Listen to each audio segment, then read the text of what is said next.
Auditor हर साल जाके engagement letter sign करेगा एंगेजमेंट। अब आप क्या करेंगे? लेंगे। अब ये बाकी सारी चीजें क्या हो जाएंगी? इररेलेवेंट। क्यों लेंगे आप? क्योंकि लॉ की लॉ नहीं कहते। समझ गए? आगे फ्रेश रिपोर्टिंग फ्रेमवर्क चेंज हो गया है या चेंज है, any other reporting requirement change होगी। ठीक है, समझ गए? इन फैक्टर्स को देखना है आपने और फिर डिसाइड करना है कि एंगेजमेंट में जरूरी है या नहीं है।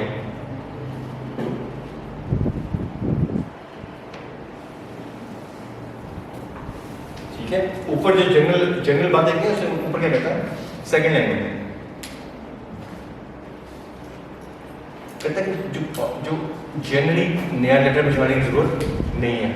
कहता है सेकंड लाइन में ना, फर्स्ट लाइन में Auditor may state that the provision will apply to all future annual periods until it is revised. आप engagement letter में लिख सकते हैं, जो मेरी engagement letter में चीज़ें मैं लिख रहा हूँ ये future audits में चलती रहेगी, सेम रहेगी until it is revised. समझिए? तो आपको हर साल भिजवाने की जरूरत नहीं है। जरूरत कब पड़ेगी आपको? जब ये फॉलोइंग फैक्टर्स में कोई ना कोई चेंज होगा। कोई एक भी चेंज हो गया तो टर्म चेंज होगी। टर्म चेंज होगी तो आपको नया एंगेजमेंट लेटर याद रहेगा। पक्की बात है। चले आगे। आगे ना कोर्स में नहीं है, एक क्वेश्चन आया कि होल्डिंग कंपनी का ऑर्डर भी आप सब्सिडरी के लिए आता है। समझ गए? याद रहेगा। होल्डिंग सब्सिडी का पता है ना? Yes sir. क्वेश्चन है क्या सब्सिडरी के लिए अलग लेटर भिजवाना जरूरी है एंगेजमेंट?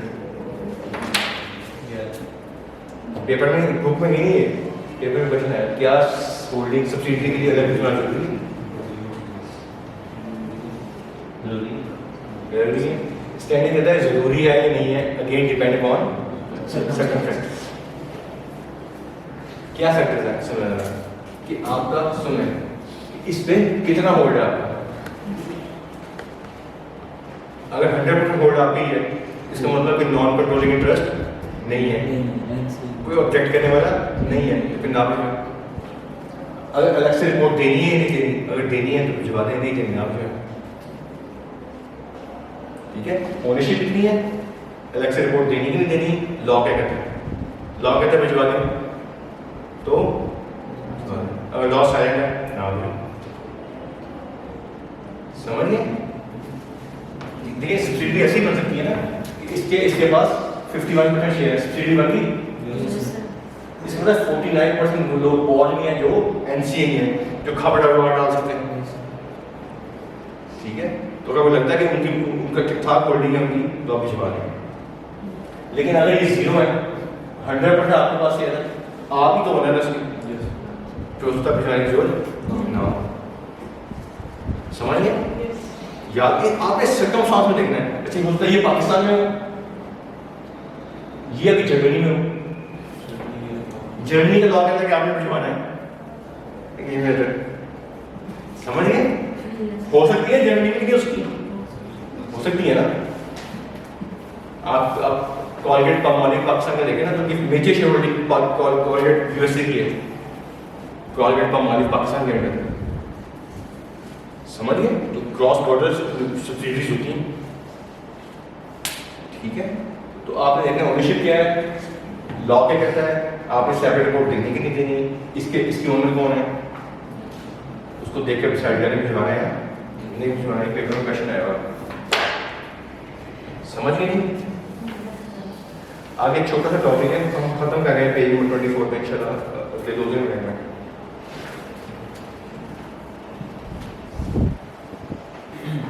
बात को समझ लिया। इंगेजमेंट लेटर्स समझ आ गया क्या होता है? इंगेजमेंट होता क्या है, टर्म्स क्या होती सारी पढ़ ली हमने। फिर हमने पढ़ा कि क्या रेकरिंग ऑडिट में हर साल इंगेजमेंट लेटर भिजवाना जरूरी कि नहीं, वो भी हमने पढ़ लिया। ठीक है, याद रहेगा। फिर हमने एक और चीज़ पढ़ी कि क्या सब्सिडरी के लिए सेपरेट इंगेजमेंट लेटर भिजवाना जरूरी कि नहीं, ये भी डिस्कस कर लिया हमने। क्लियर है? अब आखिरी चीज रही है इंगेजमेंट लेटर से रेडी है, स्टैंडर्ड खत्म हो जाएगा। कल से 220 हम स्टार्ट करेंगे क्वालिटी वाला, क्वालिटी मैनेजमेंट वाला स्टैंडर्ड, मजे का स्टैंडर्ड, सादा सा। ये हम स्टार्ट करेंगे, चैप्टर नंबर 2 भी हमारा खत्म हो जाएगा। Chapter 13, chapter number 1, chapter number 2 के आपके टेस्ट होने हैं। अच्छा, पहले एक टेस्ट हमने यहाँ पे लिया ना, उसमें आप लोगों की परफॉर्मेंस माशाल्लाह बहुत ज़बरदस्त, ठीक है, माशाल्लाह सबने आके पेपर दिया वो, ठीक है। मुझे बड़ी खुशी हुई आप लोगों की उसमें इन्वॉल्वमेंट देख के। तो हमने इस खुशी में मैंने ये डिसाइड किया है कि आइंदा टेस्ट में ना हमने अनअनाउंस लेने, इस स्कैन की मैनेजमेंट ने डिसाइड किया है, नंबर 1। और नंबर 2, रिजल्ट्स आपसे पहले आप लोगों के पेरेंट्स के पास पहुंच जाएंगे इंशाल्लाह। ऐसी है जी? यस। ठीक है। अब मैं सिर्फ आपको भैया आज इसका अनाउंसमेंट कर रहा हूँ। ऑनवर्ड टेस्ट कौन सा होगा, कब होगा, इसकी कोई अनाउंसमेंट नहीं होगी। जिस दिन चैप्टर ख़त्म हुआ है उसके बाद मैक्सिमम 1 या 2 डेज मिलेंगे आपको। और उसके बाद कभी भी मैंने स्कैन्स की मैनेजमेंट बड़ी ज़्यादा मैनेजमेंट है, उसका टेस्ट ले लेना, ठीक है। तो आपने मुझे नहीं सब बताया नहीं, हो आज टेस्ट है, ठीक है। ये सारे ड्रामा अब चलने नहीं है, ठीक है। कि वो टेस्ट वाले को देख के आगे जैसे आप लोग आगे जैसे मौत का फिश्ता आ गया, वो टेस्ट टेबल आप लोग जैसे जान निकालने आ गए, ठीक है, समझ गए। तो ये मैं अनाउंस कर रहा हूँ, रिपीट कर रहा हूँ, शायद आपको समझ ना आए। तीनों का पेपर ये पेपर देके सिर्फ चैप्टर मैं अनाउंसमेंट सुन रहे हैं। अनाउंसमेंट ये है कि जब कोई चैप्टर खत्म होगा उसके बाद 2 दिन मिलेंगे मैक्सिमम, इनफ है 2 दिन, ठीक है। और उसके बाद किसी भी रैंडम डे पे टेस्ट लिया जाएगा क्लास के अंदर, चलती क्लास में। मुझे भी, मेरे लिए भी उतना सरप्राइज होगा जितना आपके लिए, ठीक है। तो कोशिश करें जब टेस्ट चैप्टर खत्म होगा तो फौरन, ठीक है जी। मैंने पूरे सेशन में अनाउंसमेंट नहीं करनी। अच्छा जी, क्वेश्चन आपका क्या था कि जी तीनों का चैप्टर नंबर 13 और 1 का पहले होगा, ऐसे ही जी? Yes sir. ठीक है। चैप्टर नंबर 2 को हम चैप्टर नंबर 3 के साथ करेंगे, ठीक है। अच्छा जी, ये सुनें, acceptance to a change in term. Scenario समझने पढ़ने का मजा आएगा। सिनेरियो ये है कि जस्ट उससे हम जैकोबियन कंपनी सर, हमने नियाग्रा मिल्स का ऑर्डर आया हमारे पास, हमने एंगेजमेंट एड्रेस डिसाइड कर दिया, टर्म्स एग्री करना, टर्म्स एग्री, थोड़ा सा आगे चले, मैनेजमेंट आती नियाग्रा की आपके पास, नियाग्रा की पता कहती है कि जी मैं चाह रही हूँ कि टर्म्स को चेंज कर दिया जाए। सिनेरियो समझिए कि after the signing of the engagement letter management आती है, रिक्वेस्ट करती है कि जी टर्म्स को चेंज कर दो। याद रहे पक्की बात, सिनेरियो भी पढ़ने लगेंगे।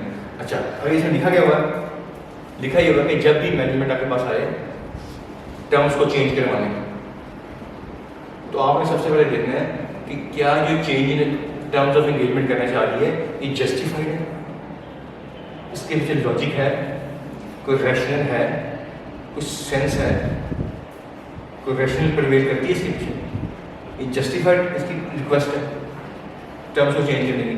अगर तो जस्टिफाइड है, सुन लो बहुत, अगर तो मैनेजमेंट जस्टिफाइड है अपनी रिक्वेस्ट को चेंज करवाने में, तो स्टैंडर्ड कहता है कि टर्म्स को आप चेंज कर दें। और ऑडिट कैसे करें, in according with the revise engagement. Revise हो गया ना, कब रिवाइज करना है आपने, जब मैनेजमेंट ने रिक्वेस्ट की, वो मैंने रिक्वेस्ट किया है जस्टिफाइड, समझ गए, याद रहेगा। दूसरा सिनेरियो क्या है कि मैनेजमेंट आपको बताइए रिक्वेस्ट करने के टर्म्स को चेंज कर दें, लेकिन आपको लग रहा है कि टर्म्स जस्टिफाइड नहीं, तो क्या करेंगे, स्टैंडर्ड कहता है विड्रॉ करना है। इसी 24 नंबर पेज पे फर्स्ट लाइन पढ़ना, first I said to can, sorry मैं पूरा पढ़ता हूँ। I said to can revise the order to consider the justification of the request. Request की जस्टिफिकेशन देखें कि वेदर इट इज रीजनेबल, जो मैंने बात करी है रीजनेबल है। पॉइंट नंबर 1 में if auditor consider that it is a reasonable request, तो क्या करें, देन रिवाइज द टर्म्स, और ऑडिटर से मुताबिक करते हैं, revise the auditor engagement letter के मुताबिक। Second point, if auditor is unable to agree to a change, या उसको लगता है कि चेंज की जो रिक्वेस्ट है जस्टिफाइड या रीजनेबल नहीं है, सेकंड लाइन में कहता है he should withdraw from the engagement. समझ गए? क्योंकि अभी ऑर्डर शुरू नहीं हुआ और उल्टी सीधी डिमांडें शुरू कर दी, उल्टी सी बातें शुरू कर दी। ये बिल्कुल ऐसे रिश्ते में होता है। और एंगेजमेंट की मंगनी की, उसके बाद लड़के वालों ने उल्टी सी डिमांडें शुरू कर दी। अब कहते हैं इससे पहले कि बच्चे जिनके पास है इनसे विड्रॉ कर लेते हैं।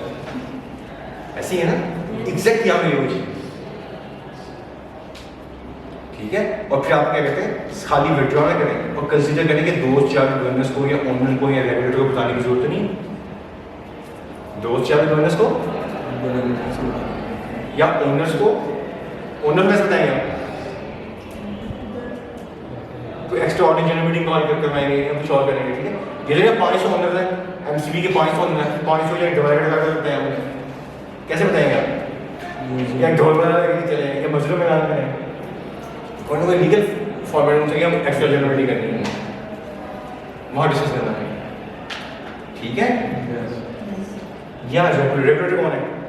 एचसीसी। देखो उसको बताने की जरूरत नहीं, कंसीडर करें उसको बताने की जरूरत, क्योंकि हम पे कॉन्फिडेंशियलिटी के रिक्वायरमेंट्स भी साथ साथ चल रही हैं। समझ गए? सिर्फ पाकिस्तान में एक लॉ है जो एंटी मनी लॉन्ड्रिंग है, वो कहता है कि गड़बड़ हो आप फोन बताएं, बाकी कहते हैं कॉन्फिडेंशियल रखें। समझ गए? ये याद रहेगा। ऊपर वाला पॉइंट पढ़ने क्या है, द एंटिटी माइट, ऊपर वाली बात मैंने स्टोरी सुना दी, कर लेंगे इसको मैनेज कर लेंगे, कर लेंगे, पढ़ लेंगे, इसमें कोई मसला नहीं पड़ेगा, ठीक है। सिंपल ये कि मैनेजमेंट अगर रिक्वेस्ट करती है चेंज के साथ बुक्स बंद कर देना, बुक्स बंद कर देना। एक मिनट रुका, मुझे ये बता दें कि कब मैनेजमेंट जस्टिफाइड है, कब जस्टिफाइड नहीं है, क्या इसके एग्जांपल्स क्या हैं? मैं आपसे एग्जांपल दूंगा, सुन मेरे पास एक क्लाइंट आया, प्राइवेट लिमिटेड कंपनी, प्राइवेट, हमने पढ़ा प्राइवेट लिमिटेड कंपनी किसी पब्लिक की सब्सिडियरी ना हो और उसका शेयर कैपिटल भी 10 मिलियन से तो लॉ को रिक्वायरमेंट, उसका शेयर कैपिटल 2 मिलियन, लॉ की रिक्वायरमेंट नहीं थी। ऐसे ही कंपनी मेरे पास आई थी कि मैंने ना बैंक से लोन लेना, बैंक से बैंक के मामले, अच्छा हम ऑडिट एंगेजमेंट साइन हो गया, हम ऑडिट शुरू कर लेंगे ना, वो कहते हैं बात सुनिए आपने ऑडिट तो एंगेजमेंट तो साइन कर दी है, सब कुछ कर दिया है, लेकिन मैं आपसे रिक्वेस्ट करता हूँ आप ऑडिट ना करें, आप क्या करते हैं रिव्यू करते हैं, मेरी कॉस्ट कम हो जाएगी, ऑडिटिंग कॉस्ट आप 2 लाख मांग रहे हैं और रिव्यू में 25-30-40 हज़ार चलेंगे। मैंने कहा ये क्यों? कहता मैंने लोन लेने जा रहा था लेकिन अब मेरे पेरेंट्स कह रहे हैं स्कूल वाला काम ना करो, बैंक में ना लो, तो मैंने बैंक में नहीं आना, तो मेरी बिजनेस नीड भी नहीं है, लीगल रिक्वायरमेंट भी नहीं है, मुझे ऑडिट चाहिए नहीं। अब यहाँ पे रिक्वेस्ट की जस्टिफाइड लग रही है, समझ गए? अच्छा यही बात है मुझे लिस्टेड कंपनी कहती है,